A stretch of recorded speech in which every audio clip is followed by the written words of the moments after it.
ব্রজবাসী বলিকর সমস্ত প্রেমী মহাভাগবত রসিকজন, সমস্ত সহচরী বৃন্দ আর প্রাণ আধার শ্রীযুগল সরকার অপার কৃপা রসের বর্ষা করছেন।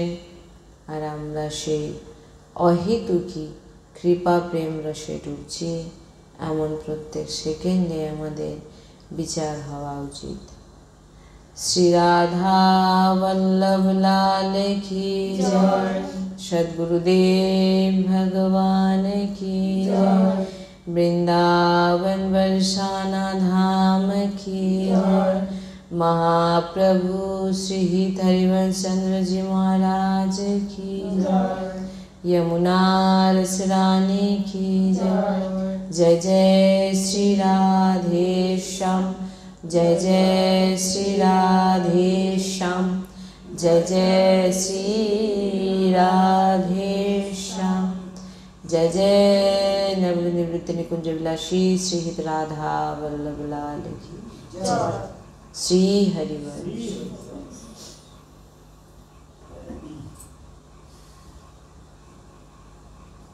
সৎসঙ্গ শ্রবণ করার আগে এটা ভাবনা থাকা উচিত যে আমরা প্রিয়ালালের প্রেমে ডুবছি, ভাবে ডুবছি। এমন অনুভব করুন, যখন আপনার এমন অনুভব করবেন তখন দেখবেন যত দ্বন্দ্ব আছে আপনার ভিতরে সব নষ্ট হবে।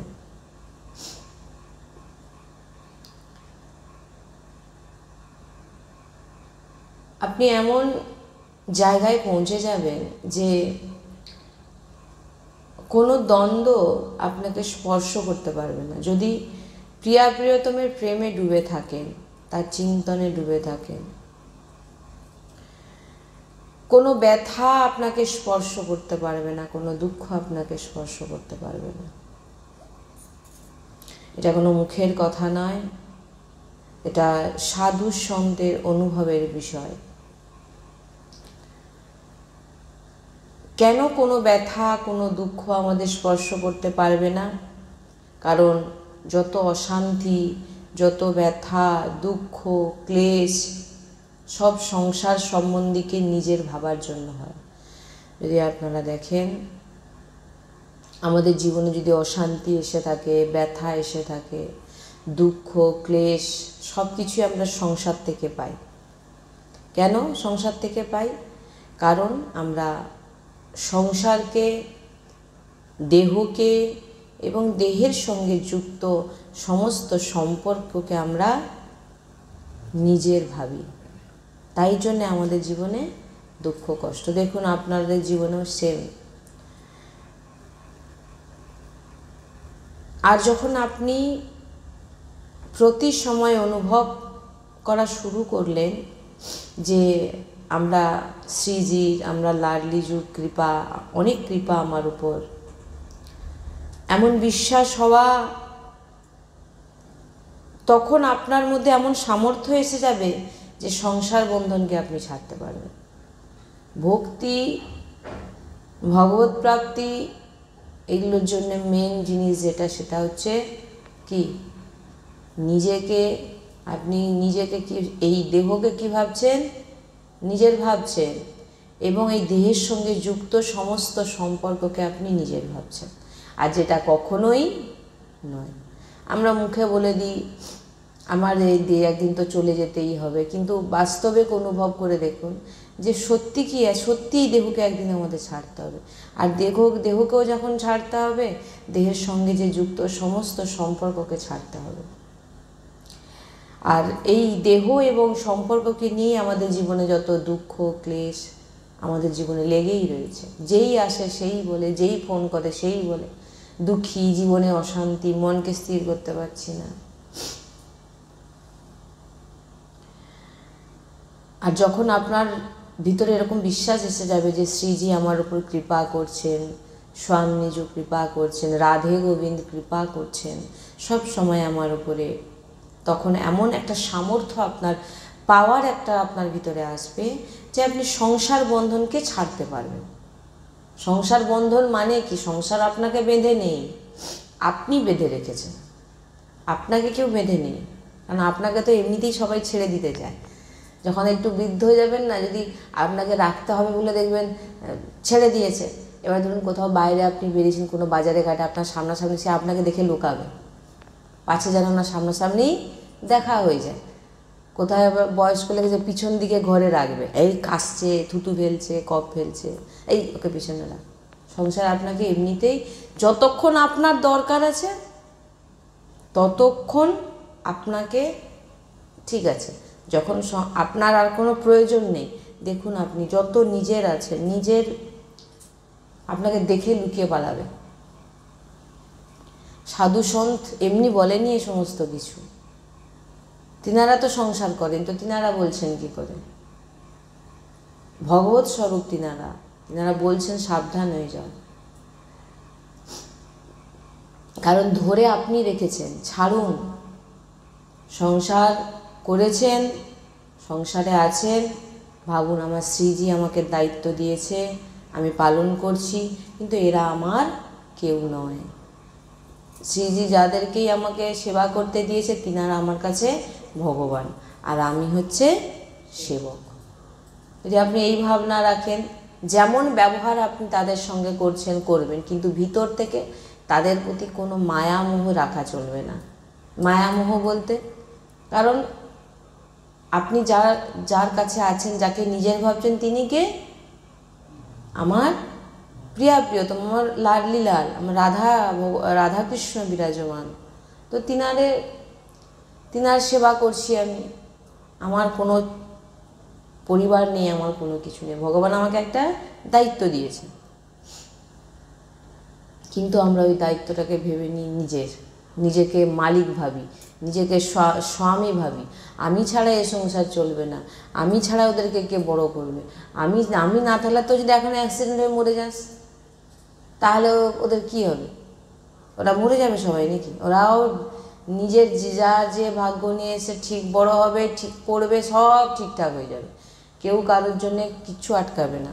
সবাই যে যার সব পূর্বকৃত অনুযায়ী সে তার কর্ম নিয়ে, সে তার ভাগ্য নিয়ে সে তার জন্মেছে, কারোর জন্যে কিচ্ছু আটকাবে না।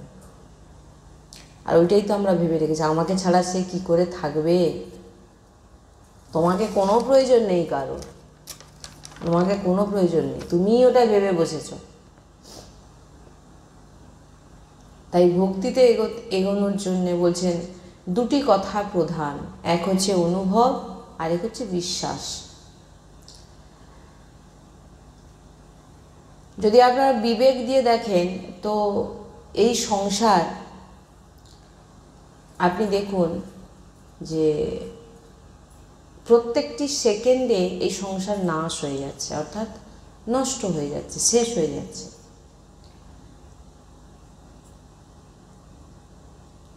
আপনি সেটা অনুভব করছেন যে প্রত্যেক সেকেন্ডে সব কিছু নষ্ট হচ্ছে, পরিবর্তন হচ্ছে, এবং আপনাদের শরীর কি বলবান হচ্ছে না দুর্বল হচ্ছে? বলুন, আপনাদের প্রত্যেকের শরীরের, সে ছোট একটা বাচ্চার কথাও যদি আমি বলি, সবার কথা, তার যে দেহ, তার যে শরীর বলবান হচ্ছে না দুর্বল হচ্ছে? তার শরীর আয়ু বাড়ছে না কমছে? সবসময় জেনে রাখবেন, কেউ কোনোদিন বড় হয় না, তার দিন কমে আসছে। একটা ছোট্ট 6 মাসের একদিনের বাচ্চা থেকে শুরু করে একটা বৃদ্ধ পর্যন্ত যদি দেখেন, প্রত্যেকের সে মৃত্যুর দিকে যাচ্ছে। আর আমরা জন্মদিন পালন করি। জন্মদিন পালন করা মানে, ওই জন্য বলে না যে সাধু সন্ত বলে, কিসের জন্মদিন, কি জন্মদিন? তুমি তুমি কার উদ্ধার করে ফেলেছ? তুমি জন্মদিন পালন করছো, তুমি জানো যে যার জন্মদিন পালন করছো, যাকে দিয়ে তুমি কেক কাটাচ্ছ, যাকে দিয়ে তুমি মোমবাতি নেবাচ্ছ, হ্যাঁ, বেচারা একে তো তার আয়ু কমছে, নিঃশ্বাস কমে যাচ্ছে। তো তুমি তাকে ভগবানের কাছে গিয়ে প্রার্থনা করাও যেন এ ভজন করতে পারে, এ ভগবানের নাম করতে পারে, কারণ ওর একটা বছর নষ্ট হয়ে গেল। লাডলি কৃপা করো যেন সে আবার এই আজ থেকে যেন ও আপনার নাম করতে পারে, নাম নিতে পারে, এটাই প্রকৃত জন্ম উৎসব। শ্রীজির কাছে প্রার্থনা করান, দণ্ডবত প্রণাম করান, পরিক্রমা করান। বেচারা তো একেই তো একটা বছর তার নষ্ট হয়ে গেল। আপনারা কি বলছেন, একটা বছর অনেক দূরের কথা, প্রত্যেক সেকেন্ডে আমাদের নিঃশ্বাস নষ্ট হয়ে যাচ্ছে।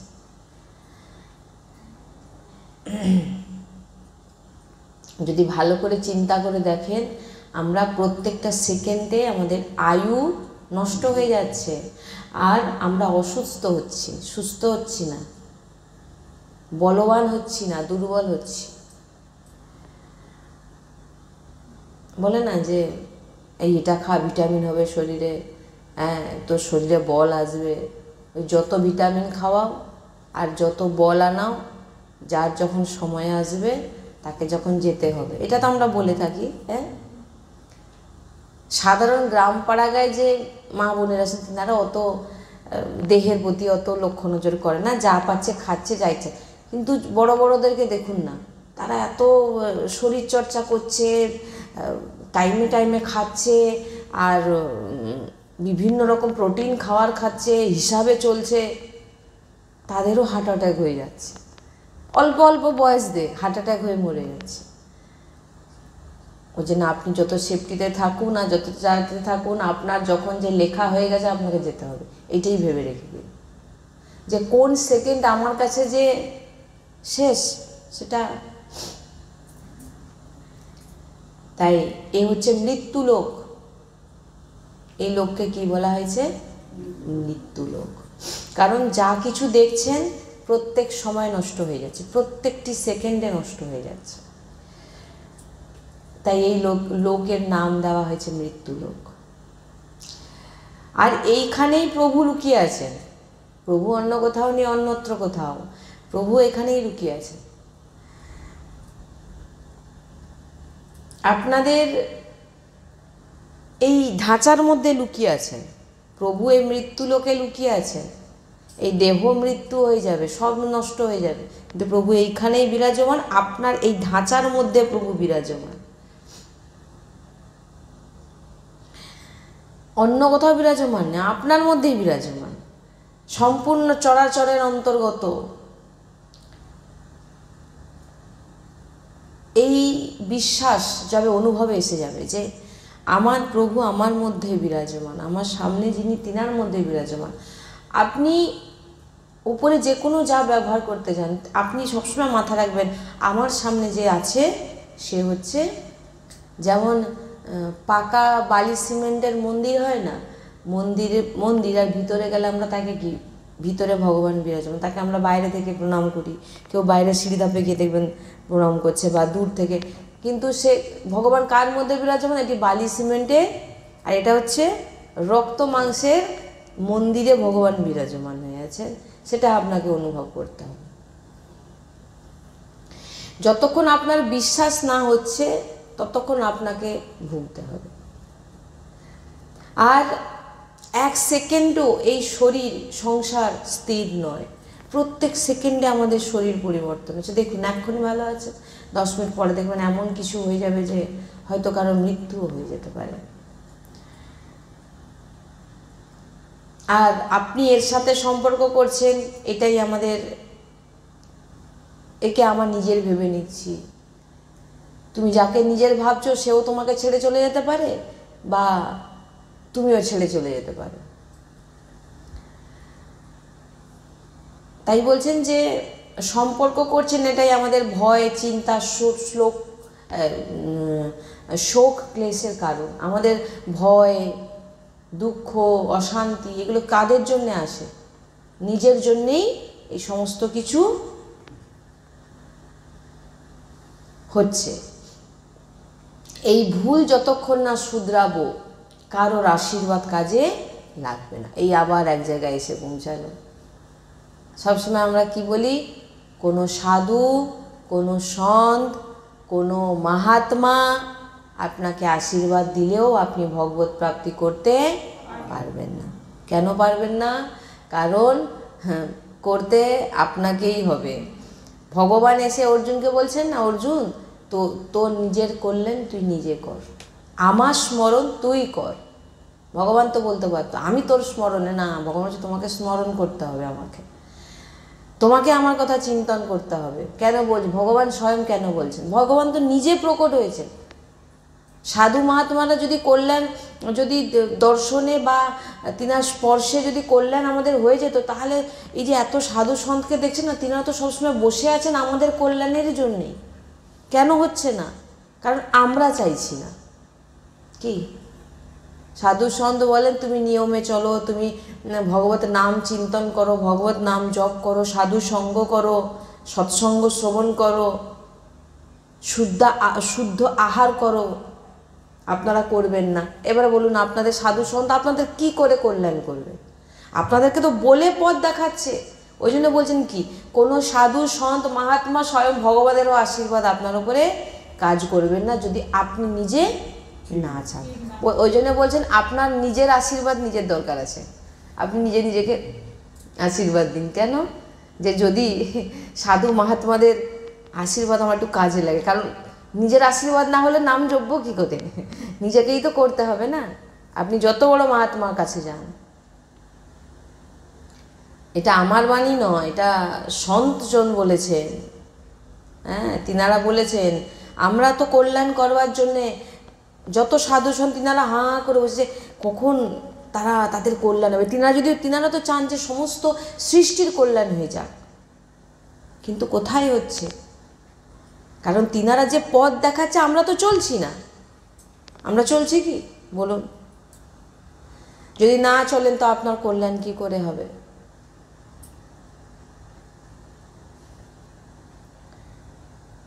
আপনাকে সাধু সন্ত বলছেন নাম স্মরণ করো, এবার আপনি ভাবছেন আমি নাম স্মরণ করব। এবার আপনি নাম স্মরণ করতে পারছেন না, নাম জপ করতে পারছেন না। বলবেন কেন? বলবেন আপনার আহার শুদ্ধ নেই। আহার যদি না আপনি শুদ্ধ করেন, আপনার নাম কি করে উচ্চারণ হবে? আপনি যতই প্রয়াস করুন, আপনি একজন নরম কোমল জীবকে আপনি হত্যা করে নিজের ইন্দ্রিয় তৃপ্তির জন্য পারছেন, তো আপনার ভিতরে সে ভগবত চিন্তনা আসবে কি করে? কখনোই সম্ভব না। আহার শুদ্ধ করছেন না, অসৎ সঙ্গ করবেন, তো আপনার কি করে হবে কল্যাণ? নিজের কল্যাণ, নিজের আশীর্বাদ নিজের প্রয়োজন আছে।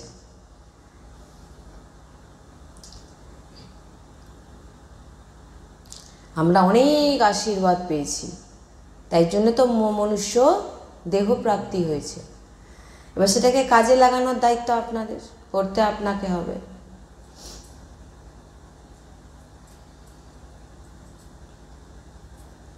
একজন বলছেন যে আমরা গুরুচরণে বসে নাম জপ করি, সাধু সন্তের আশীর্বাদ ছাড়া কিছু হয় না, এগুলো সব মিথ্যে। মানে এইরকমভাবে একজন, ভাই তুমি সামনে আসো, সামনে এসে বসো, তারপর তোমাকে উত্তরটা দেব।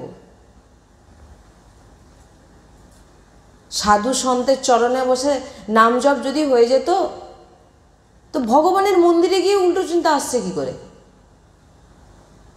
সাধু সন্তের কথা আমি পরে বলছি, বলুন না, নিজেরা নিজেদের বিবেককে প্রশ্ন করুন। ভগবানের মন্দিরে দর্শনে যাচ্ছেন, দর্শনের সামনে গিয়ে প্রথমেই কি চিন্তা করছেন? বসে যাওয়া মাত্র দেখবেন সংসারের চিন্তা অলরেডি চলে আসছে। কেন কল্যাণ করতে পারছেন না? কেন চিন্তনকে আনতে দিচ্ছেন? চিন্তনটাই তো সব কিছু। কারণ মৃত্যুর সময় ভগবান বলে গেছেন অন্তিম চিন্তন যে করবে সেই আমাকে প্রাপ্ত হবে। তো আপনার চিন্তন কোথায়? মন্দিরে বসে সৎসঙ্গে এসে খারাপ চিন্তন করছেন, সাধু সন্তের চরণে বসে নাম জপ করতে করতে খারাপ চিন্তন করছেন। দেখুন কি আসে না? নাম জপ করতে করতে উল্টো খারাপ চিন্তা আসে কি আসে না? অথচ গুরু বসে আছে, গুরুর সামনে বসে মালা নিয়ে বসেছেন। কে বলেছে গুরুর সামনে বসলে তুমি একেবারে নিরন্তর জপ করতে থাকবেন? উনাদের বচন, উনাদের এই শব্দব্রহ্ম, যেটাকে শব্দব্রহ্ম বলা হয়। আপনি গুরুর কাছে গেছেন, কি নিতে গেছেন? গুরুর কাছে কি নিতে গেছেন? গুরুকে একটি ঢাঁচা মানুষ ভেবেছেন নাকি? হ্যাঁ, না, গুরুর কাছে কি নিতে গেছেন? না, গুরুর কাছে তুমি গুরুর এই যে শব্দ ব্রহ্ম, এটাই হচ্ছে গুরুর কাছে। না আমি এখানে বসে থাকবো, আপনারাও বসে আছেন, যদি কিছু না বলি, গুরুর কাছে আপনি ভগবত প্রাপ্তির জন্য এসেছেন। এবার ভগবত প্রাপ্তির রাস্তা আপনাকে গুরু বলে দেবে। গুরু কোনো ঢাঁচা, গুরু তত্ত্ব। তো গুরু এখান থেকে আপনাকে বলে দেবে, সঠিক রাস্তা দেখিয়ে দেবে। গুরু আপনার হাতেও মালা ধরিয়ে দেবে, গুরু আপনাকে মালা জপ করানোও শিখিয়ে দেবে। এইবারে করতে, ভিতরে ডুবে ডুবে করতে হবে। কিন্তু আপনাকে, আপনি চরণে বসেও সাংসারিক চিন্তা করতে করতে আপনি মালা জপ করছেন, দেখুন। তাহলে বলুন কি করে হচ্ছে? গুরু তো আপনার কাছে বসে আপনার মাথায় হাত দিয়ে দিচ্ছে। কারণ করতে আপনাকেই হবে। যে যত যা বলুক না কেন, সে নিজে নিজের মনে প্রশ্ন করে দেখুক, ডুবে দেখুক, তিনি কোথায় আছেন। গুরু চরণে আছেন, গুরু প্রদত্ত নামে আছেন, না তিনি অন্য সাংসারিক অন্য কোথাও চলে গেছেন, সে তিনিই জানবেন। কারণ ভিতরের কথা তো তিনিই জানবেন, আর তিনার ভগবান জানবেন, ইষ্ট জানবেন, আর কেউ জানবে না। কিন্তু এখানে তো এটাই ব্যাপার, গুরুর কাছে গেছি বলে আমার ভগবত প্রাপ্তি হয়ে যাবে, না না, কখনো নয়। আচার্য চরণ এই জন্য বলে গেছেন, পদ গায়ন করো, নাম জপ করো, চিন্তন করো। বারবার ভগবান বলছেন আমার স্মরণ করো, আমার চিন্তন করো। একই যুদ্ধক্ষেত্রে, আমি আগেও এই প্রসঙ্গে বলেছি, দুর্যোধনও আছেন, অর্জুনও আছেন। কিন্তু অর্জুনের কাছে কিচ্ছু ছিল না, অর্জুন জঙ্গলে পড়েছিল। আর এখানে দুর্যোধনের কাছে পুরো সম্পত্তি কবজায় ছিল। অর্জুন কখনো ভাবেওনি সব কিছু পেয়ে যাবেন, আর দুর্যোধনও কখনো জানেন না যে সব কিছু ওদের কাছে চলে যাবে। একই যুদ্ধক্ষেত্রে ভগবানকে সবাই দর্শন করছেন, কিন্তু অর্জুনের মনোভাব দেখুন আর দুর্যোধনের মনোভাব দেখুন, দুটো মনোভাব দেখুন। ভগবান তো সেখানে বিরাজমান, তাহলে দুর্যোধনের ভিতরের যে খারাপ বৃত্তিটা কেন ওটা পরিবর্তন হয়নি? কারণ অর্জুন চেয়েছিল করতে, দুর্যোধন ওটা চায়নি। যখন ভগবান বোঝাতে এসেছিল, দুর্যোধনকে এসেছিলেন যে দুর্যোধন এত এই যুদ্ধ এই সমস্ত নিয়ে যুদ্ধ যাতে না হয় বলতে এসেছিলেন। দুর্যোধন বলছেন, প্রভু আমাকে বোঝাবেন না। কেন? ধর্মের কি আপনারা কি দুর্যোধনকে কি ভেবেছেন? হ্যাঁ, ওই আপনাদের ওই সিরিয়ালের মতো কি খিলাড়ি নাকি? সর্বধর্মের জ্ঞান, সর্ববলবান, উনার বর্ণনা কি করব? কিন্তু তিনার গতি দেখুন। কেন? অর্জুন ভগবানের কথাটাকে নিয়েছিল, দুর্যোধন সেটাকে নেয়নি। সে নিজের মতো করে চলতে চেষ্টা করেছে। ভগবান তো সেখানেই বিরাজমান, তাহলে কেন কল্যাণ করতে পারেনি দুর্যোধনে? মন পরিবর্তন করে দিতে পারতো না? অর্জুনও তো বলছিল আমি যুদ্ধ করবো না, চলে যাব, আমার মাথা টাথা ঘুরে যাচ্ছে। কিন্তু ভগবানের কথা মেনে নিয়েছিল, যুদ্ধ করতে করতে ভগবানের চিন্তন করেছিল। তাহলে এখানে ভাবুন, আপনার কল্যাণ ভগবান স্বয়ং বলছেন, অর্জুন তোর নিজের কল্যাণ তুই, ভগবান বলছেন। সাধু সন্তকে আমি তো পরে বলছি, ভগবান স্বয়ং বলছেন। এবার আপনারা যদি বলেন আমরা যতটুকু মালা করি গুরুচরণে বসে, গুরুচরণ তো গুরু না হলে আপনি নামটা পাবেন কোথায়? গুরু তো আপনাকে নাম দেবে, গুরু আপনাকে পথ দেখাবে, নাহলে আপনি তো অন্ধের মতো ঘুরছেন। গুরুই পারেন ভগবত প্রাপ্তি করাতে, যদি আপনারা গুরুর আজ্ঞা মানেন। গুরুর আজ্ঞা যদি না মানেন, গুরুর মানে কি? গুরুর কাছ থেকে আপনি কি নেবেন? গুরুর কাছ থেকে আপনি গুরুর শব্দ ব্রহ্ম নেবেন, সেটাকে জীবনে ধারণ করবেন। ধারণ করলেই ভগবত, ধারণ মানে আপনাকেই করতে হবে।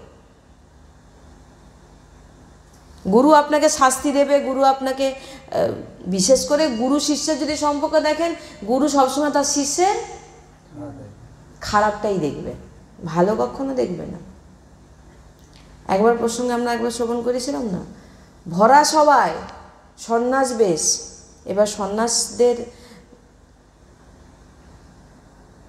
যে নিয়ম আছে, একটা মানে বস্ত্র যে ওনারা পরবেন, একটা নতুন হবে, একটা পুরনো হবে, যে কোনো একটা, মানে পুরোটাই নতুন হবে না, পুরনো একটা থাকবে, নতুন একটা থাকবে। তো নামটা এখন মনে আসছে না, ঠিক ভুলে গেছি নামটা। যাই হোক, তিনি ভরা সবাই প্রবচন দিচ্ছেন, তো উনার শিষ্য সন্ন্যাস, অল্প বয়স, সেইখানেই বিরাজমান আছেন। তো এখন গুরুর দৃষ্টি পড়ে গেছে, গুরু এখন দেখেছে কি পুরোটাই নতুন বস্ত্র পরেছে, দেখেছে, এদিকে এসছে, বলে গোশালায় যাও, অত ভরা সব সাধু সন্ধ বসে আছে, গোশালায় যাও, গোশালায় গিয়ে তুমি গোবর এক ঝুড়ি মাথায় করে নিয়ে আসো, কোনো গামলা টামলা নয়, ঝুড়ি ফাঁকা ফাঁকা থাকবে যেন, নিয়ে এসছে। আর দাঁড়াও এখানে। গুরু দেখুন গুরু শিষ্যের দেখুন সম্পর্ক, দাঁড়িয়েছেন, আরেকজনকে ডেকে বলে ওর মধ্যে জল ঢাল। এবার জল ঢালা মানে ওটা কি হলো, পুরো এবারে যে গুরু ওকে, যে ওটা শাস্তি, ওটা দণ্ড, কীরকম তিনাকে দিচ্ছে দেখুন। গুরুর শাস্তি দেওয়ার পিছনেও কিন্তু গুরুর প্রেম লুকিয়ে আছে আর কল্যাণ লুকিয়ে আছে। প্রেম মানে কি, গুরু সবসময় তার শিষ্যদের চাইবে যেন ভগবত প্রাপ্তি হোক, এছাড়া অন্য যাতে তোমার ভজন হচ্ছে, তুমি ঠিক করে নিয়ম কারণ পালন করছো নাকি, তুমি সবসময় ভগবত না, ওইখানে ভুল হলে আপনাকে গুরু কিন্তু আঙ্গুল তুলে দেখাবে। সেই জায়গায় ওই শিষ্য এসে বসেছিলেন যে গুরু তাকে শাস্তি দিয়েছিলেন, সেরকম যোগ্যতা অর্জন করতে হয়েছিল। গুরুর তার মানেটা কি বোঝাতে চাইছি আমি, গুরু শিষ্যের সম্পর্ক এমনই, গুরুর কাছে শিষ্য যতই ভালো হোক না কেন, তার মধ্যে থেকে একটা খারাপ জিনিস না যদি বার করে, সেই শিষ্যের মনে কি উৎপন্ন হবে, অহংকার, আর যার ফলে তার নাশ হয়ে যাবে, মানে তার নষ্ট হয়ে যাবে, তার যে সাধন ভজন নষ্ট হয়ে যাবে। আর গুরু কখনোই তার শিষ্যের ভিতরে অহংকারকে পুষ্ট করতে দেবেন না। তাই জন্য ভরা সবাই আলাদাভাবে ডেকে তো বলতে পারতেন না, আলাদাভাবে কোনো কথা নেই কারোর সঙ্গে, আলাদাভাবে কিসের কথা, ভক্তি মার্গে ভগবত প্রাপ্তিতে আলাদাভাবে ডেকে নিয়ে গিয়ে কোনো কথা না, যা কথা হবে সভায়, যা শাস্তি হবে সভায়, সবাই দাঁড় করিয়ে তাকে ওই রকমভাবে শাস্তি। আর পরবর্তী সময় তিনি সেই গুরু ধাম প্রাপ্তির পর গুরু তিনাকে ওইখানেই বসিয়ে দিয়ে গেছিলেন। এটাই হচ্ছে গুরু, গুরু শিষ্যের এটাই সম্পর্ক। সেখানে যদি সে বলতো না আমি পারবো না করতে, এ কি গুরুদেব আমাকে এইভাবে এরকম করে, এরকম যদি বলে দিত, তাহলে এবার দেখুন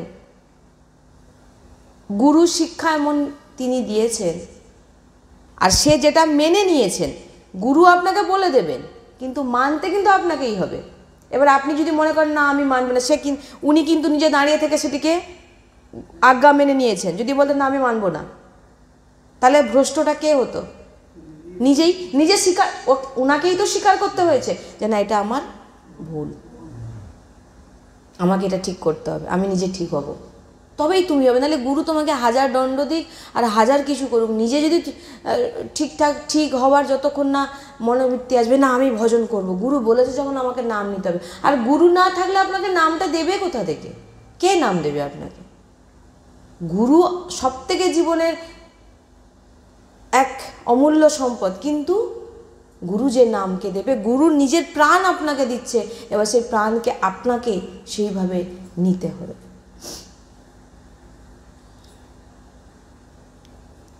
তাই বলছেন দেখুন আমরা বাইরের মান প্রতিষ্ঠাকে পুষ্ট করবার জন্য বাইরের সব ক্রিয়া করি, আন্তরিক বিশ্রাম মানি বাসনাকে। বুঝবেন, আমরা বাইরের মান প্রতিষ্ঠার জন্য কত কিছু করি, যাতে কেউ আমাকে ভালো বলুক, কেউ আমার গুণগান করুক।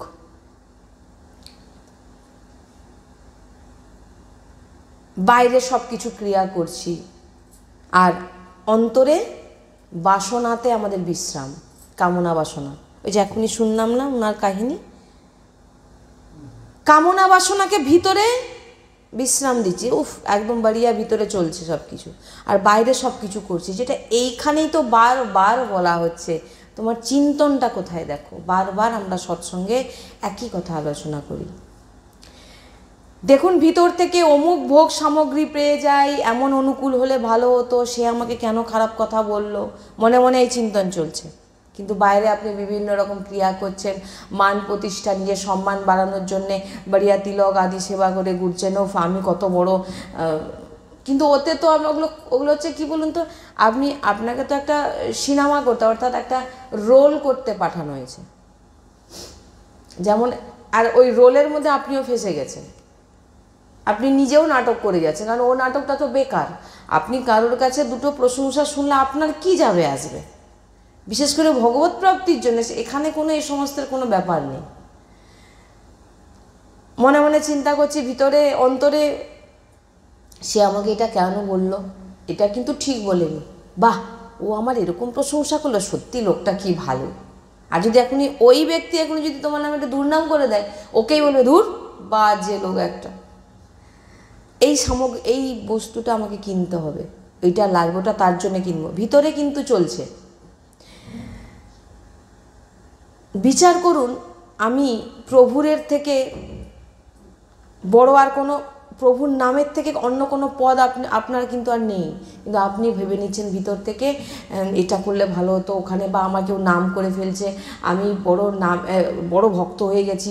কেউ যদি আমাকে বলে দেয় বাহ তুমি তো বড় ভক্ত পথে হাঁটছো, আমরা ভাবলাম ঠিক তো, আমি তাহলে, কিন্তু তুমি নিজেকে পরীক্ষা করো তুমি কতটা ভক্ত হয়েছো, সে পরীক্ষাটা কিন্তু নিজেকেই করতে হবে। তুমি চিন্তা করে দেখো তোমার মধ্যে চিন্তন কতটা আসছে, তুমি কতটা ভগবানের সঙ্গে যুক্ত আছো, কতটা তুমি নাম করছো, কতটা তোমার মধ্যে গুরুনিষ্ঠা ইষ্টনিষ্ঠা, সেটা তুমিই বুঝবে।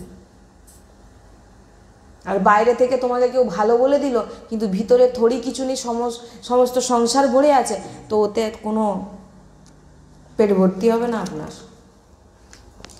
ভগবত প্রাপ্তির রাস্তা বন্ধ হয়ে যাবে, আর নরক প্রাপ্তির রাস্তা খুলে যাবে, জেনে নিন ওটা। ওই বাইরের নাটক করেও কোনো লাভ নেই। কিন্তু আমরা এটাতেই গুরুত্ব দিই না, এটাতেই গুরুত্ব দিই না।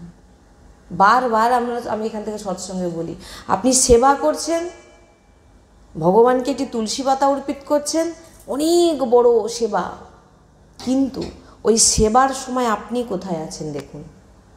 তুলসী তো দিচ্ছেন গোবিন্দের চরণে, কিন্তু আপনি কোথায় আছেন, কারণ এটা তো আপনি নয়, আপনি কোথায় আছেন, আপনি মানে আন্তরিক অন্তর, আপনি কার সঙ্গে জুড়ে আছেন, ভগবানের চরণে জুড়ে আছেন, না চলে গেছে ও আমাকে এরকম বলল, সে আমাকে এরকম খারাপ এরকম করতে পারলো, ভগবানের কাছে কেঁদেও ফেলছি, ভাবছি মনে মনে ভগবানের সামনে যাও একটু কাঁদলাম, কিন্তু কাঁদছো তো ভাই তুমি অন্য কারণে, কেউ হয়তো খোঁচা দিয়েছে বা কোনো কিছুতে, কাঁদছো তুমি অন্য কারণে, মা গো আমাকে তুমি বাঁচাও, বাবা গো আমাকে তুমি বাঁচাও, ভগবান তুমি বাবা আমাকে বাঁচাও, ভগবানের জন্যে তুমি কাঁদছো না, ভগবানকে প্রাপ্তির জন্যে কাঁদছো না, তা ও কাঁদা কেঁদে কী হবে আর।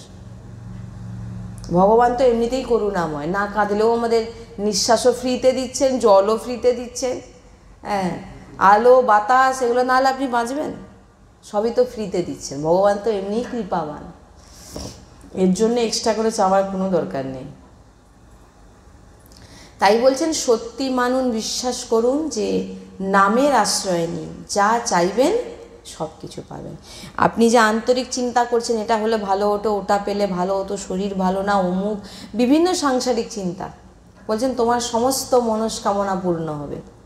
সাধু সন্ত বলছেন, ভগবান বলছেন কি করলে না, তুমি নিরন্তর আমার নামের সঙ্গে জুড়ে থাকো।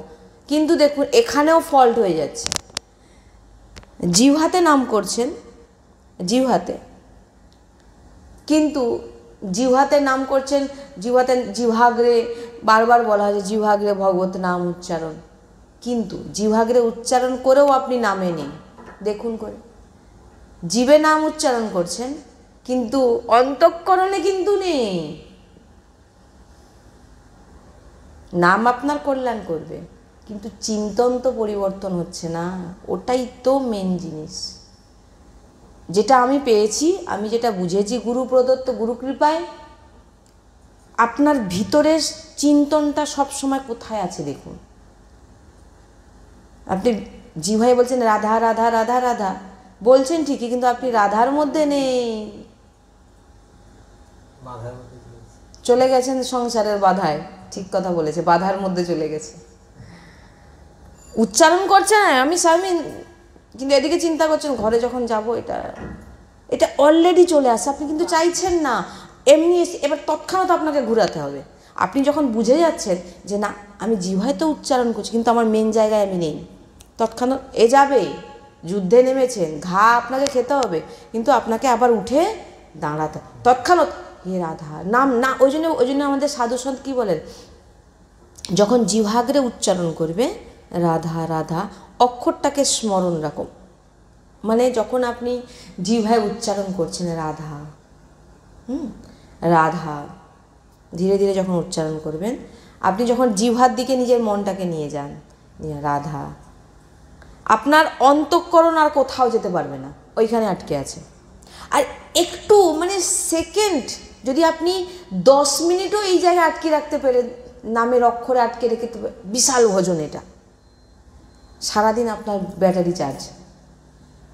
আর আপনি জিহ্বায় নিরন্তর নিচ্ছেন একদম ঠিকই, কিন্তু আপনার অন্তঃকরণ যদি বলছেন যে তুমি চেষ্টা করো 24 ঘন্টা ভগবত নাম অক্ষরে ডুবে থাকতে, রাধা, তুমি কাজ করতে করতে করো, সমস্ত কাজ করতে করতে, সব সংসারের কাজ করো, কিন্তু নিত্য নিরন্তর এই অক্ষরে জুড়ে থাকো, নাম অক্ষরে। কারণ নাম অক্ষরে সাক্ষাৎ ভগবান আপনার সামনে প্রকট হচ্ছে।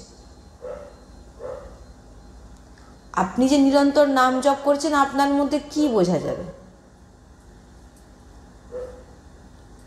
যিনারা সাধু সন্ত হয়, যিনারা ভগবত নাম জপকে, তিনারা আপনাকে দেখলে বোঝা যাবে, মানে বলে দেবেন আর তুমি কতটা নাম নিচ্ছ না নিচ্ছ, নতুন করে কিছু বলার নেই, বোঝা যাবে দেখলেই।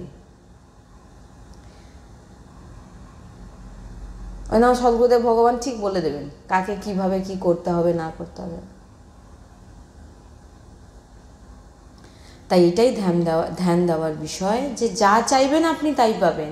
আপনার জীবন থেকে দুঃখ, অশান্তি, রোগ, ব্যাধি, ক্লেশ সব কিছু দূর হয়ে যাবে, কিন্তু তার জন্যে আপনাকে নামাক্ষরে ডুবতে হবে। কিতে? নামাক্ষর, রাধা কৃষ্ণ। আপনি যে নাম আপনার গুরু প্রদত্ত আপনি নিন, অক্ষর দর্শন করতে করতে।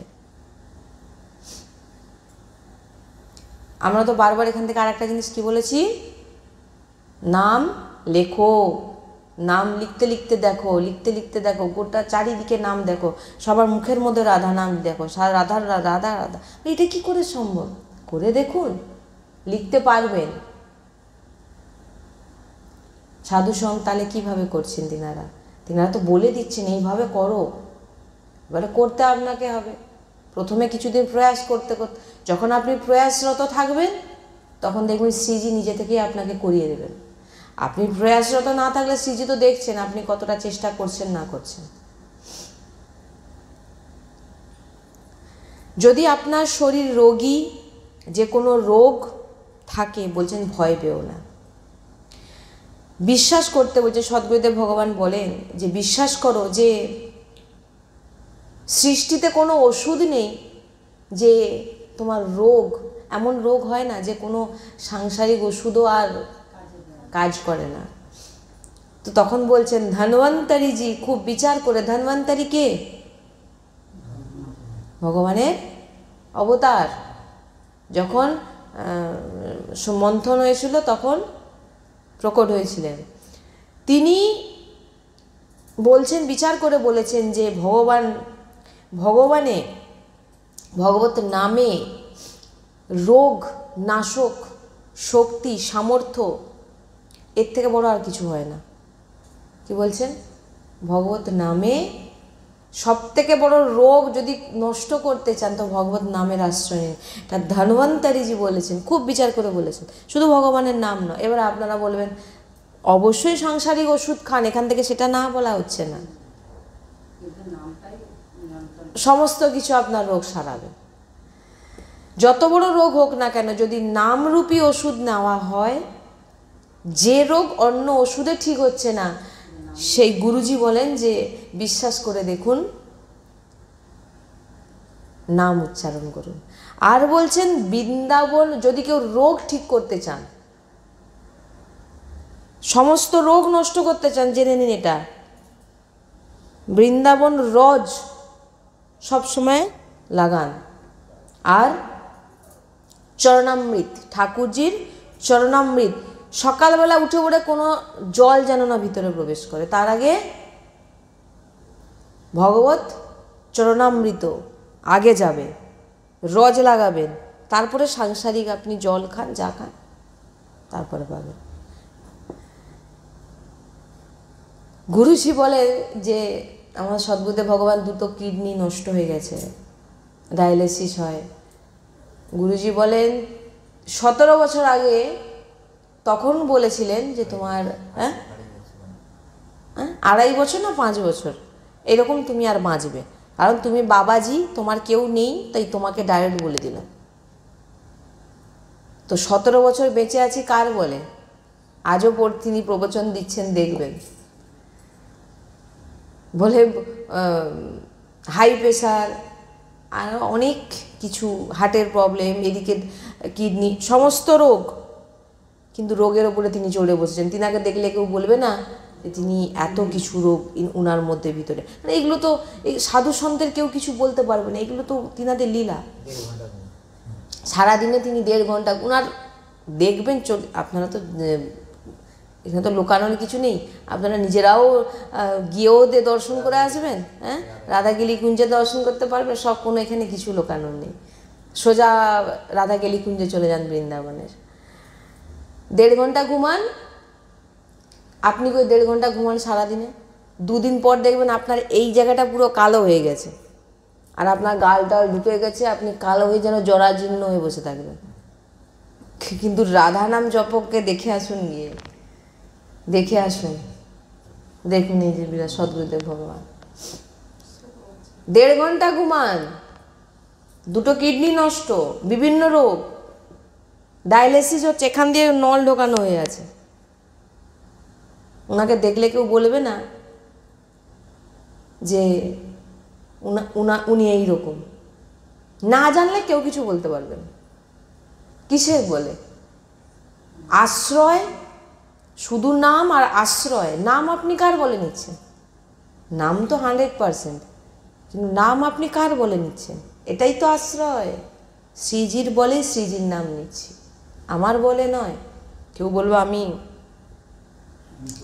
আমি নাম করে নিচ্ছি, আমি কল্যাণ হয়ে যাবে। না না, তুমি কি নাম করছো? তুমি কি নাম করছো? তুমি আশ্রয় আছো। লাডলি, তুমি তোমার যতটা নাম করানোর করাও, আমি কি নাম করব? কিন্তু সারাক্ষণ রাধা রাধা করছেন।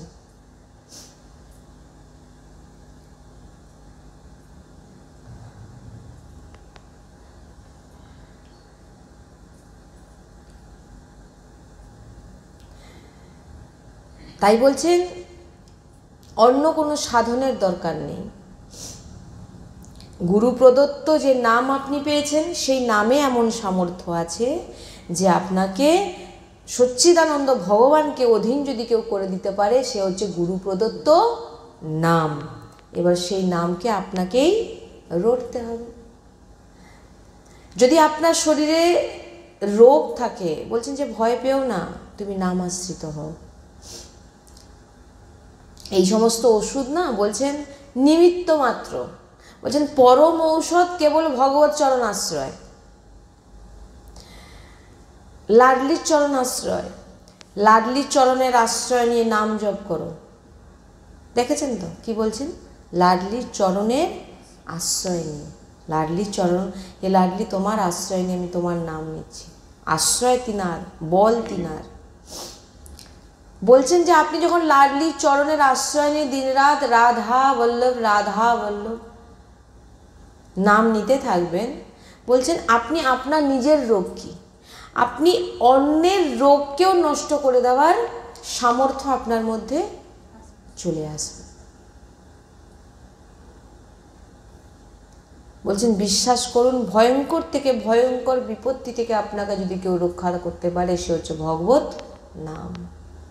যত বড় বিপদ আসুক, আপনি নিরন্তর নাম নিয়ে যান, দেখবেন বিপদও আপনার কাছ থেকে চলে যাবে। ভয়ঙ্কর থেকে ভয়ঙ্কর দুঃখ আনন্দের রূপ নেবে যখন আপনি ভগবানের চরণ আশ্রয় নেবেন। তাই বারবার বলছেন যে ভগবত চরণ আশ্রয় নিয়ে নাম নাও।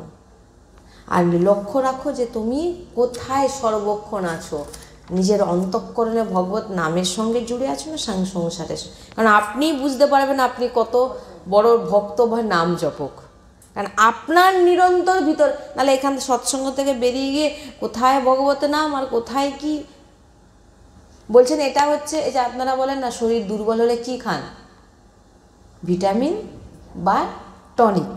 হ্যাঁ, এখন টনিক কি পাওয়া যায় জানি না আমি, আগে টনিক অনেক আগেকার বলেন না যে টনিক দিত কত ভিটামিনের, বলছেন আমাদের ভিটামিন, হ্যাঁ, মহা টনিক, বলছেন মহা টনিক হচ্ছে ভগবত নাম, ওইটি খাওয়া মাত্র তুমি একদম। অন্ধকেও জ্ঞানী গুণী ব্যক্তি বানিয়ে দিচ্ছেন, খুনিকেও ব্রহ্মঋষি বানিয়ে দিচ্ছেন। বলছেন যে দেখুন নামের কীরকম প্রভাব। সুরদাসজির চরিত্র পড়ে দেখবেন, সুরদাসজি অন্ধ ছিলেন, প্রত্যেক দিন শ্রীনাথজির দর্শনে যেতেন, বৃন্দাবনে দর্শন করতেন আর পদ গায়ন করতেন। কি পদ গায়ন করতেন না, তিনি যে যে যে কালারের বস্ত্র, যে রূপ ধারণ করবেন প্রত্যেক দিন, সেই রূপের পদ তিনি গান করতেন। অথচ তিনি কি ছিলেন, অন্ধ ছিলেন, দেখতে তো পাচ্ছেন না, তবু একদম পাই টু পাই সেই রকম বলছেন কি করে। তো সব সেখানকার যে গোসাই, মানে গোসাইরা যে আছেন, তিনারা বলছেন আচ্ছা বাবা তুমি তো অন্ধ, তুমি তো দেখতে পাও না, তো তুমি প্রত্যেক দিন কি করে ভগবতের নাম, ভগবতের রূপকে তুমি বর্ণনা করছো। তো ওনারা বললেন ঠিক আছে আজকে একটা চালাকি করা যাক, কি না আমরা আজকে বাবার পরীক্ষা নেবো সত্যি অন্ধ নাকি। ঠিক আছে, বাবা এসছে, মানে যে কীভাবে বলে এরকম একটা পরীক্ষা নিচ্ছে, কি না আজকে শ্রীনাথজিকে কিচ্ছু পড়ায়নি, নঙ্গম নঙ্গা, কিচ্ছু পড়ায়নি, দাঁড় করে রেখেছেন। তো এবারে বাবাকে বলছেন বাবা আজকে একটু পদ গায়ন করো। এবার ওনারা বলে দেখি কি পদ গায়ন করে, কারণ আজকে তো কোনো পোশাকই নেই। তখন বাবা গান করছেন, আজ হরি দেখো নঙ্গম নঙ্গা, स्वतः বলছেন আজ হরি দেখো নঙ্গম নঙ্গা, আজ হরি দেখো না, অবাক হয়ে গেছে, কি করে বলছেন, কি বুঝতে পারছেন, আজ হরি দেখো নঙ্গম নঙ্গা, যে আজকে হরি একদম উলঙ্গ। নাম বলছেন তিরাক ভাই, বাবা তুমি কি করে বললেন, বললেন তোমরা সাংসারিক দৃষ্টিতে দেখো, আমাকে তো ভগবান বলে দেয় এসে আমার কানে, আমি আজকে কি বস্ত্র, আমি কি শৃঙ্গার করেছি, তো প্রভু আজকে বলে দিয়েছেন আমি নঙ্গম নঙ্গা। এই বলটা কোথা থেকে পেয়েছেন, সুরদাসজি বলছেন দিন রাত নাম নিয়ে নি। ব্রহ্ম ঋষি কে, রত্নাকর ডাকু কত ব্রাহ্মণ সাধু সন্তকে হত্যা করে খেতেন, গৌ হত্যা টত্যা বাদ দিন, ও তো তিনাকে ব্রহ্ম ঋষি বানিয়ে দিলেন, উল্টা নাম জপত জগ যান, বলছেন উল্টো নামে জপে জপে, মরা মরা জপে জপে ব্রহ্ম ঋষি হয়ে গেল। নামে এমন সামর্থ্য আছে যে আপনি সব কিছু করতে পারবেন, সব রোগ নষ্ট হবে, সব বিপদ নষ্ট হবে। 24 ঘন্টা নামটা নিয়ে তো দেখুন, আপনি শুধু নিজের কল্যাণ করবেন, আপনি জগতের, আপনার কাছে যখন আসবে অন্যের কল্যাণ করার মতো সামর্থ্য আপনার মধ্যে চলে আসবে। শুধু আপনি আপনার নিজের রোগ নয়, সামনের ব্যক্তিরও রোগ নষ্ট করার সামর্থ্য চলে আসবে আপনি যদি নাম নিতে থাকেন নিরন্তর। এর থেকে বড় গর্বের বিষয় আর কিছু হয় না। আমরা হরির, যিনার রোমে রোমে অনন্ত ব্রহ্মাণ্ড বাস করেন, ভাবুন তো আমরা কার, ভগবান শ্রী হরির কি হরির তো যে হরির অনন্ত ব্রহ্মাণ্ড রোমে বাস করে, রোমে, তারা আপনাদের গর্ব হওয়া কতটা উচিত। আর ওই প্রভু যিনার রোমে রোমে ব্রহ্মাণ্ড বিরাজমান, বুঝতে পারছেন, সেই প্রভু যিনার আগে প্রেমের ভিক্ষা করেন, তিনি হচ্ছে আমাদের লাডলিজু। আপনারা তিনার নাম নিচ্ছেন, তাহলে ভাবুন কি করছেন। তো নিরন্তর এর পিছনে লেগে থাকুন না, রাধা রাধা রাধা রাধা রাধা রাধা রাধা রাধা।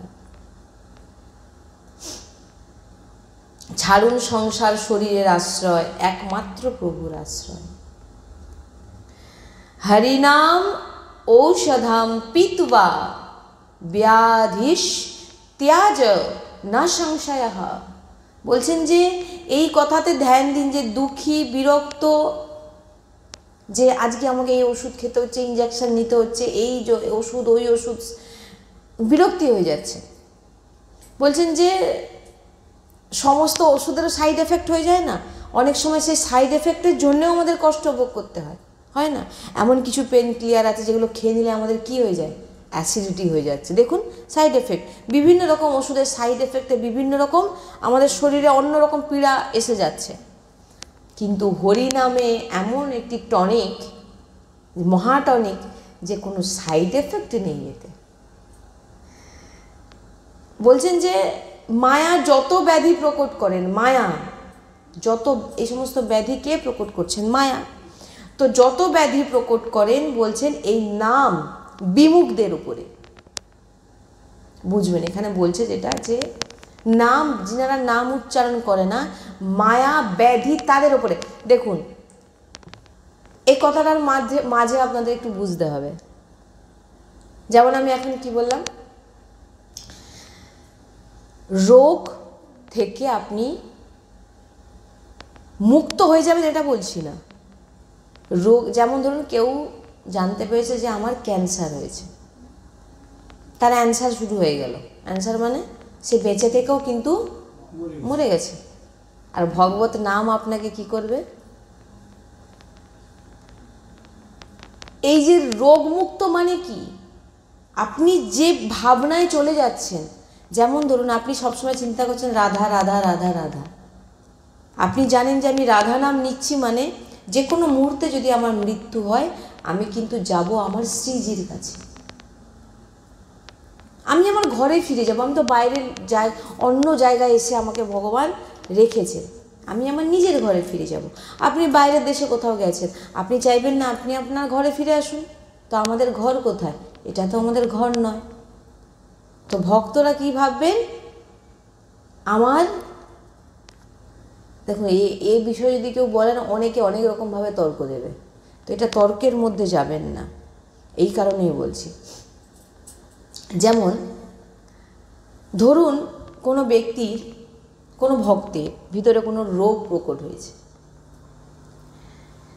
প্রারব্ধ। কারণ আজকে সন্ত বাবাজি বলে এই নয় যে আমি পূর্বজন্মে সন্ত ছিলাম, পূর্বজন্মে হয়তো মহাপাপী ছিলাম, এ জন্মে আমি নিজেকে ভগবত, ওই যে বললাম না, ভগবত প্রাপ্তি, ভগবানের নাম কোনো প্রারব্ধে লেখা থাকে না, কোনো ভাগ্যে লেখা থাকে না। এটা আমরা আমাদের কর্মে আমরা নিজেরা করছি, এটা ভগবত কৃপা, আমাদের কৃপা হয়েছে আমরা করছি। কিন্তু পূর্বজ অনেক ভালো কর্ম করেছি বলে আমি ভগবত নাম, এটা কিন্তু কোনো দিন, এটা জেনে রেখে দেবেন। এটা কখন হয়? যখন আমাদের কোনো ব্যাংক ব্যালেন্স হয়ে গেছে, আমি এটা ভালো বাড়ি বানিয়েছি, এগুলো প্রারব্ধে ছিল। কিন্তু ভগবত চিন্তন, ভগবত নাম নেওয়া, এটা কিন্তু প্রারব্ধের নয়। তো এজন্যে আপনি ভগবত নাম করেছেন, সেটার ফল আপনি পরে পাবেন। কিন্তু পূর্বে যেগুলো করেছেন সেগুলো ভগবান আপনাকে কমিয়ে দেবে, একদম অল্পের ওপর থেকে দেবে, দিয়ে আপনাকে সে তার কাছে নিয়ে নেবে, তার সেবায় নিয়ে নেবে। যেমন দু বন্ধু ছোটোবেলা থেকে একসঙ্গে বড় হয়েছে, তো একজন ভগবত মার্গ দিয়ে গেছেন, আর একজন যেমন সাধারণ মানুষ থাকে, খুব চাকরি বাকরি এই সমস্ত নিয়ে, ব্যবসা বাণিজ্য নিয়ে খুব মেতে থাকেন। আর যিনি ভগবত মার্গের পথিক, তিনি প্রত্যেক দিন গঙ্গা স্নান আদি বিভিন্ন রকমভাবে তিনি সেবা সবসময় রত থাকতেন।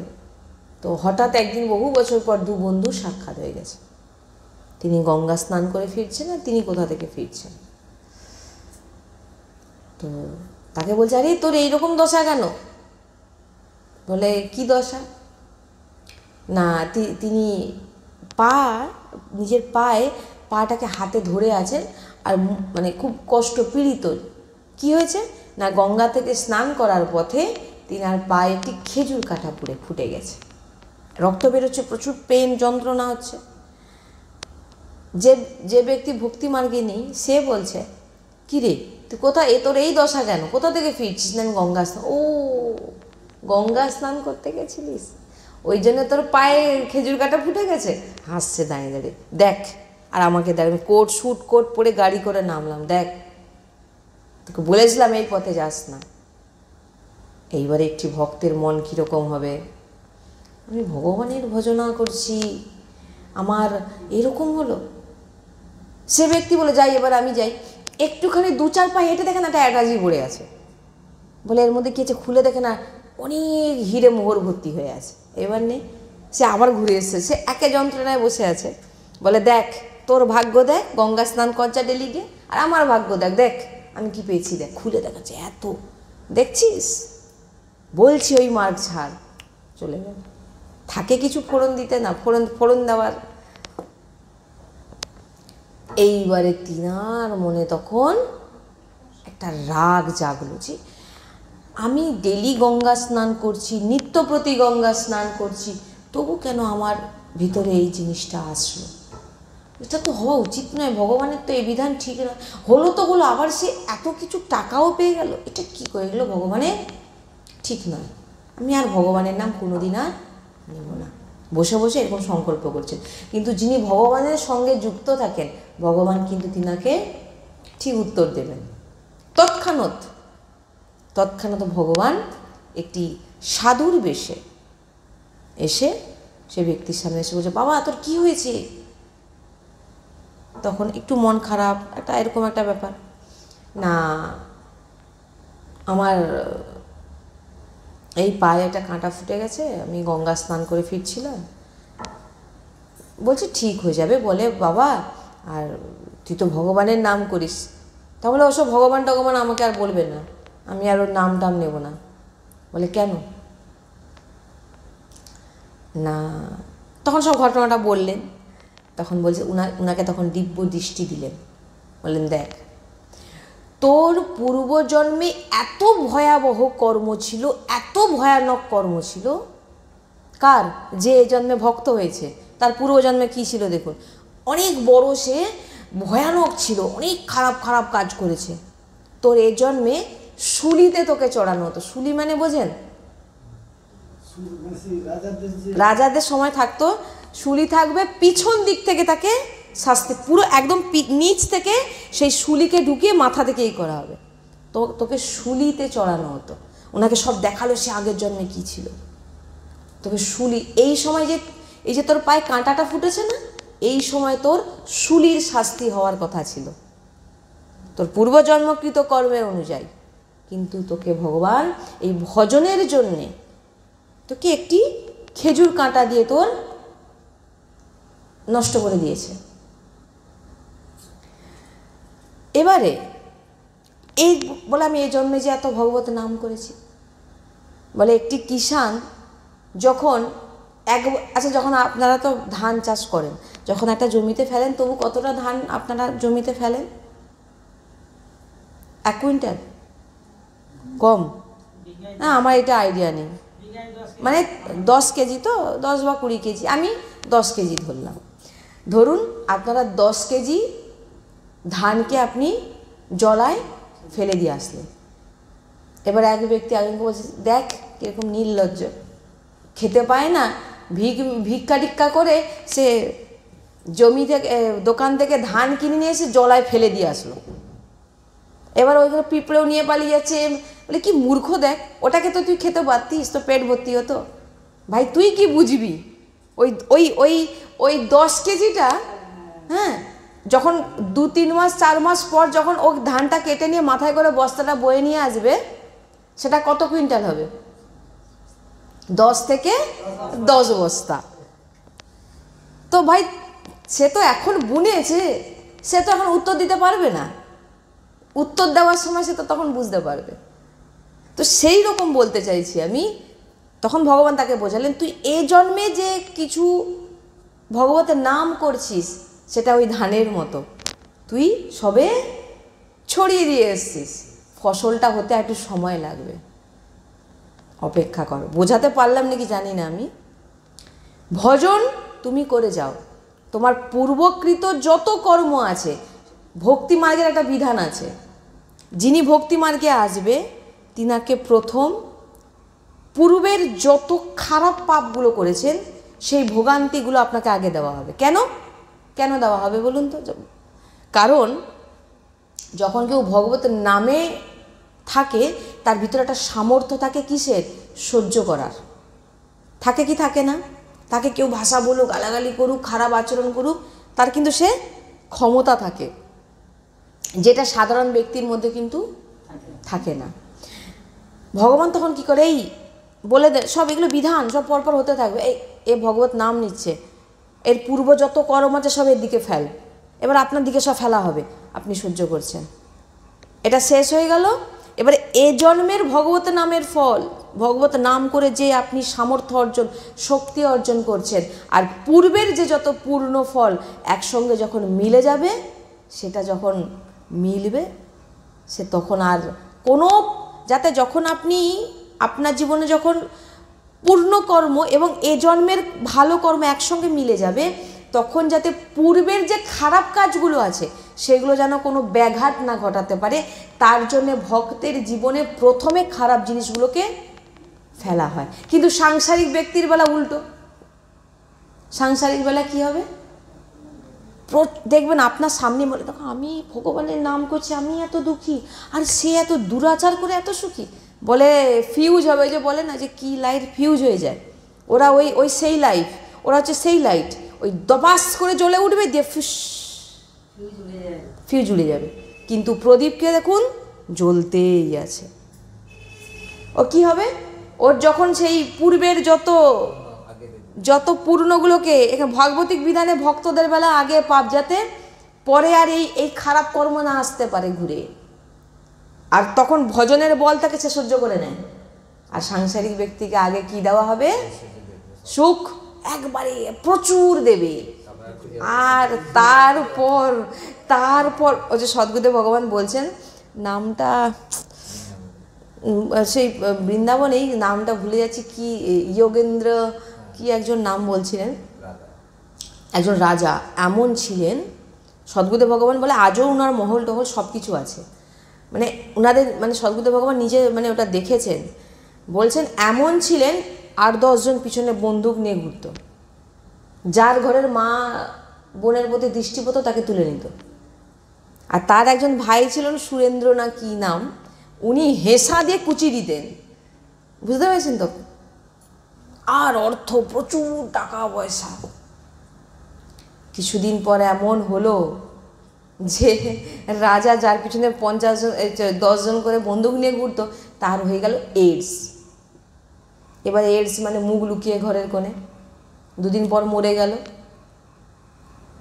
তার ভাইটার কি হলো ঠিক, হ্যাঁ আরও যে যত লোক ছিল তাকে, তার ভাইকে, এবারে মেন রাজা যখন এরকম অবস্থা হয়ে মারা গেছে, এবার আর এদের জোর রাখনা চলেনি, ভাইকেও এবারে ভাইয়ের ওপরও গ্রাম সব যত যে আছে যে অত্যাচার এতদিন করেছে, সদ্গুরুদেব ভগবান বলছে আমরা নিজেরা দেখেছি, ধরে তাকেও মেরে দিল। এবং তার ঘরের যে বউরা ছিল, কোনো জমিতে তাদেরকে চাষ করতে দেওয়া হয়েছিল না। তাদের গতি কী হলো? এত টাকা পয়সা ছিল সব কোথায় গেল? সব জব্দ করে নিল, কোনো একটা কণাও তাদের কাছে বাঁচল না। দেখুন, যখন আপনাকে সাংসারিক ব্যক্তিদের ভোগী প্রচুর দেবে, প্রচুর দিয়ে দেবে, আপনি নিয়ে সামলাতে পারবেন না, কিন্তু দেওয়ার পর আপনার যখন পূর্বের পূর্ণ শেষ হয়ে গেল, এইবারে এ জন্মের পাপ আর সে জন্মের পাপ মিলে গেল, আপনি নষ্ট হয়ে গেলেন। কিন্তু ভক্তদের ক্ষেত্রে যত ভক্ত হয় আপনি দেখুন, আর ওই ভক্তকে ভগবান যে যিনারা ভগবানের নাম সবসময় উচ্চারণ করছেন, সেই ভক্তদের ভগবান প্রত্যেকের জিহ্বায় প্রকট করে দিয়ে চলে যান। ভগবান বলুন, যত ভক্তদের নাম আপনারা উচ্চারণ করেন না, জিহ্বায় আনেন না, কেন? তিনারা সারা জীবন ভগবতের নাম নিজের জিহ্বায় উচ্চারণ করেছে, তাই আজকে আপনারা তিনাদের নামও জিহ্বায় উচ্চারণ। আজকে কে সুরদাসজিকে চিনত, কে মীরাবাইকে চিনত? বলুন, কিসের জন্য তাদের চিনছেন আপনারা? তিনারা ভগবতের নাম উচ্চারণ করেছেন বলে আজকে তিনাদেরকে আপনারা প্রণাম করছেন, তিনাদের নাম উচ্চারণ করছেন। আমরা বলেছিলাম না, কোথাও বাইরে বেরোতে গেলে আগে 5 জন ভক্তের নাম উচ্চারণ করে বেরান, আপনার কোনো দিন অ্যাক্সিডেন্ট হবে না।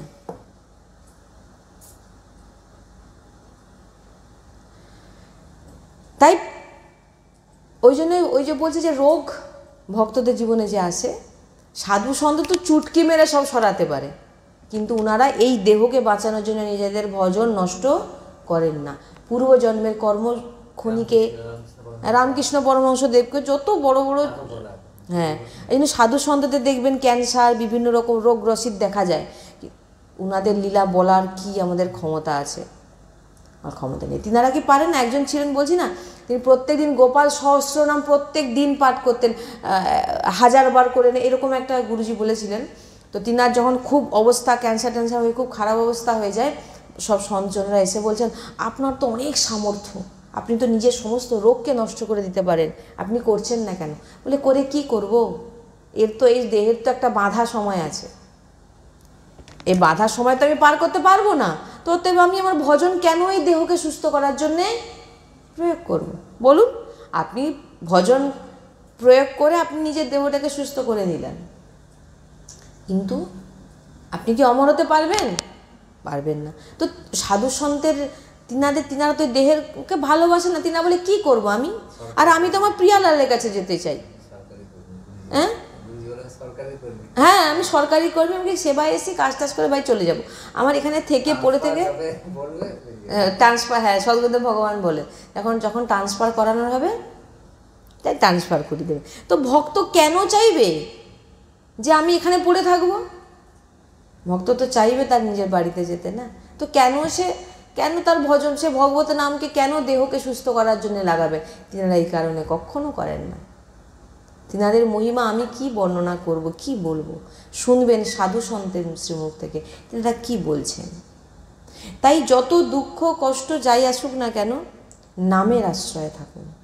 তাই নাম যত আপনারা নেবেন, আপনার রোগ ব্যাধি, আপনাদের দুঃখ ক্লেশ সব কিছু থেকে আপনারা মুক্তি পাবেন। যাই হোক, আজকে সৎসঙ্গ এখানে বিশ্রাম।